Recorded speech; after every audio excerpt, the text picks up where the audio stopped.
Breakage और brittle differences क्या होते हैं? नहीं पता सर। स्प्लिट, ब्रेकेज, ब्रिटल अलग अलग, ठीक है। ब्रेकेज ब्रिटल को एक ही नाम दिया गया है, अलग अलग वे में आपके मुंह में जो आ जाए आप बोल सकते हैं। स्प्लिटल्स जो होते हैं बेसिकली वो दो हुए बाल जो होते हैं उनको कवर करते हैं। उसका ऑप्शन ये है कि आप उसको ट्विस्ट करो,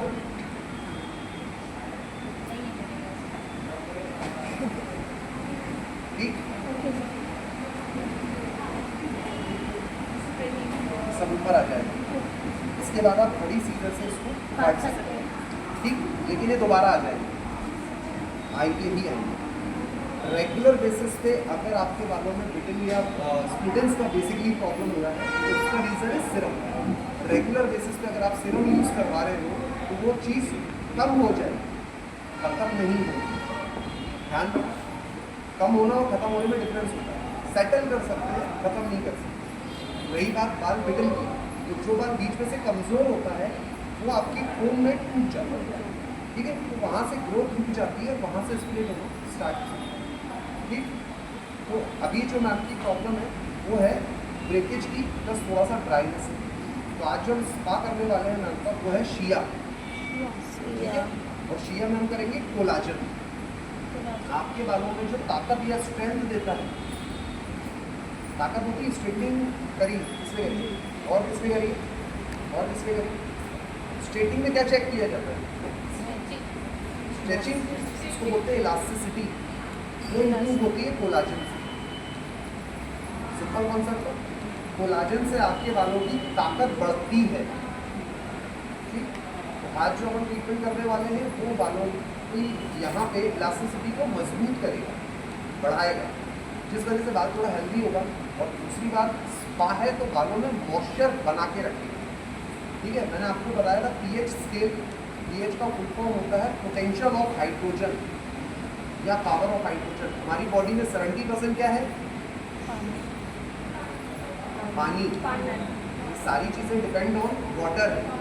वाटर ही आपकी हर एक चीज़ को मैनेज करता है, तो अगर उसका लेवल कम ज़्यादा होता है तो ये सब आपको दिखता है ना, आपकी स्ट्रेस, आपकी नींद, आपका खाना, आपका पानी, सब कुछ। तो डार्क सर्कल में रात में 3 बजे तक जगता है, पबजी खेलता है, तो वो रीज़न यहाँ दिख रहा है, ठीक। आप पानी कम पियोगे वो दिखेगा आपकी स्किन पे। अगर आप उसी चीज़ को रोटेशन में चेंज कर दो वो भी दिखेगा आपकी स्किन पे। ये सारी चीज़ें आपके इंटरनल इश्यूज़ की वजह से होती है। रही बात हेयर फॉल की, तो एक्सटर्नल हम उसको एंटीबायोटिक के दांत कवर हो जाता है, क्लियर हो, ठीक है। आज जो स्पा करने वाले हैं वो मैम को देगा क्या, अभी बताएं, और क्या बोलेंगे मैडम, आपके बाल नहीं गिरेंगे, वो करने वाले स्ट्रेंथ, ताकत, उसको इम्प्रूव करेगा, ठीक है। जो बाल कलर की वजह से ड्राई है वो एक टाइम के लिए सेटल हुआ, spa for short time, detox for middle long time, straightening for permanent treatment. Permanent straightening का मतलब परमानेंट स्ट्रेटिंग होती है। अगर आपने किसी का बाल सीधा करा है तो वो कट के ही बाहर निकलेगा, ये कभी भी नोटिस करना चाहिए। आपने किसी कर्ली हेयर पे स्ट्रेटिंग करी है तो बाल जब यहाँ से उठेगा तो कर्ली रहेगा, ये वाला बाल स्ट्रेट रहेगा, ये ऑकवर्ड लगता है ना। डिटॉक्सिस में ये सब नहीं होता, यहाँ से जो बाल उठेगा, यहाँ का जो बाल उठेगा वो अपनी जगह है, लेकिन एक टाइम के बाद में सारे बाल एक जैसे हो जाएंगे, आपका टेक्सचर चेंज हो जाएगा, लेकिन बालों का जो मॉइस्चर है वो मेंटेन होगा, ठीक है। तो आज जो हम स्पा करेंगे मैम का कोलाजन वाला, जिससे आप अभी एक बार मैम का बाल क्लीन कर लो, एंड देन उसके बाद जब ट्रीटमेंट होगा उसके बाद अभी तक स्पा में कौन कौन से स्पा यूज़ करेंगे?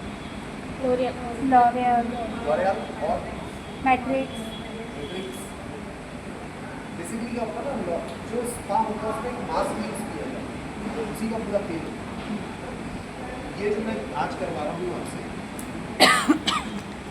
ये शिया बटर का मक्खन है, प्योर फॉर्म ऑफ बटर और हैंडमेड सिया सबसे क्या है? हाथ से शिया नट करके एक चीज़ होती है, इसको पकड़ो, थोड़ा थोड़ा बढ़ाते चलो, शिया नट्स होते हैं। साउथ अफ्रीका में एक पर्टिकुलर एरिया है जहाँ पे शिया की फसल करी जाती है। शिया का एक पेड़ को पौधे को पेड़ बनने में 100 साल लगते हैं और उसमें से फिर नट्स निकलते हैं जो कि शिया के नाम से ही निकलते हैं। ठीक है, फिर वो हर साल प्रोड्यूस करते हैं लेकिन उसको टाइम पीरियड 100 साल लगता है, तो वो लोग खेती करते हैं वहाँ से और उसके बाद में उस नट्स को हाथ से बना के उसी में से बटर निकलता है, उसी में से ऑयल निकलता है, उसी में से इंजेक्टर निकलता है। फिर ये सारी चीज़ें जो है हैंडमेड है। ये कैसे वो कर करके बनाया था, पुश कर करके।